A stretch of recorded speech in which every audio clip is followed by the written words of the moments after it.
ఒకటి హైడ్రా అనేటువంటి ఒక అంశం, ఫామ్ హౌస్ అంశం అనేటువంటిది రెండో అంశం. ఈ ఫామ్ హౌస్ గతంలో మాది కాదు అవును, దాని మీద ఒకటి రెండు ప్రకటనలు వచ్చారు, దాని మీద సరిచేశారు, చివరికి డ్రోన్ ఎగరేశారని రేవంత్ రెడ్డి మీద కేసు పెట్టారు. మళ్ళీ ఇవాళ కోర్టు పోవడంతో సుమోటోగా అంటే ఆయనే స్వయంగా కోర్టుకు వెళ్ళారు, తలుపు తట్టారు. కోర్టు ఏమో నోటీసులు ఏదో ప్రభుత్వానికి మున్సిపాలిటీకి ఏదో నోటీసులు ఇచ్చినట్టుంది అధికారులకి.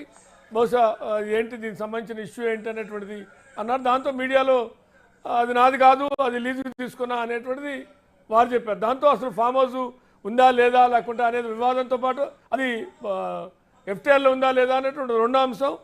ఇవన్నీ కూడా మళ్ళీ తెర మీదకి వచ్చినాయి. రామకృష్ణ రెడ్డి గారు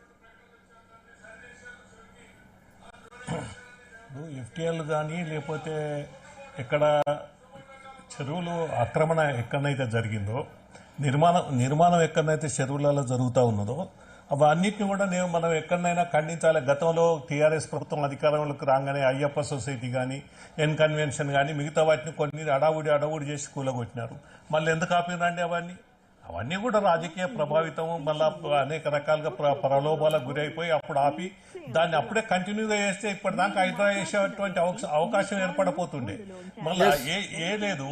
ఇప్పుడు రెండోది హైడ్రా చేసిన తర్వాత కేటీఆర్ గారు నాది కాదు అంటే రేవంత్ రెడ్డి మీద కేసు ఎట్లా పెట్టినారు? మీరు కేసు పెట్టడం తప్పు కదా. కేసు పెట్టినప్పుడు ఇప్పుడు ఆ కేసు విత్డ్రా చేసుకోవాలి. రేపు కేటీఆర్ గారి మీద కేసు బుక్ చేయాలి. నాది కాదని ఇప్పుడు చెప్పాడు. మరి ప్రదీప్ రెడ్డి హైకోర్టుకు ఎట్లా వేయండు? ఎవరు పంపించారు? ఇవన్నీ చూసినట్టుంటే ఎన్న పొంగులేటి శ్రీనివాస్ రెడ్డి కాంగ్రెస్ లీడర్, మొన్నటిదాకా టీఆర్ఎస్ఏ కదా. ఇలా గుత్త సుఖేందర్ రెడ్డి గారు ఇప్పటికీ టీఆర్ఎస్ఏ కదా. మరి వీళ్ళందరూ టీఆర్ఎస్ ఉన్నప్పుడు 10 సంవత్సరాలు మీ ప్రభుత్వంలో ఉన్నప్పుడు వాళ్ళు చేసినవన్నీ మీకు మంచిగా కనపడ్డాయి. ఇప్పుడు కాంగ్రెస్ ప్రభుత్వం రాగానే వాళ్ళు కాంగ్రెస్ కు మొగ్గు చూపంగానే వాళ్ళు చేసినవన్నీ మీకు చెడు కనపడుతున్నాయి. ఇప్పుడు అన్ని కూడా తప్పులు చేసినట్టు, ఆక్రమించుకొని కట్టినట్టు కనపడతా ఉన్నాయి. ఇవన్నీ కూడా ఒకసారి ఆలోచించుకోవాలి. ఏంటంటే నేనైతే కోరేది ఏంటంటే హైడ్రా ఏదైతే కమిటీ చేసిండ్రో ఆ కమిషన్ ఏదైతే రంగనాథ్తో వేస్తా ఉన్నారో ఆయన క్లియర్గా ఎలాంటి ప్రలోభాలకు గురి లేకుండా సీరియస్ గా అన్నిటి కూడా ఎక్కడైతే ఆక్రమణలు జరిగినాయో, ఎక్కడైతే ఈ చెరువు లెవెల్ అన్ని కూడా అన్ని నాలాస్ ఎక్కడైతే ఆక్రమించుగా ఉన్నారో నాలాలోని వరద రాకుండా చెరువులన్నీ ఎండిపోతా ఉంటే ఇలా 1000-2000 ఫీట్లు వేసినా కానీ వాటర్ రానటువంటి పరిస్థితి హైదరాబాద్ లో ఉన్నది.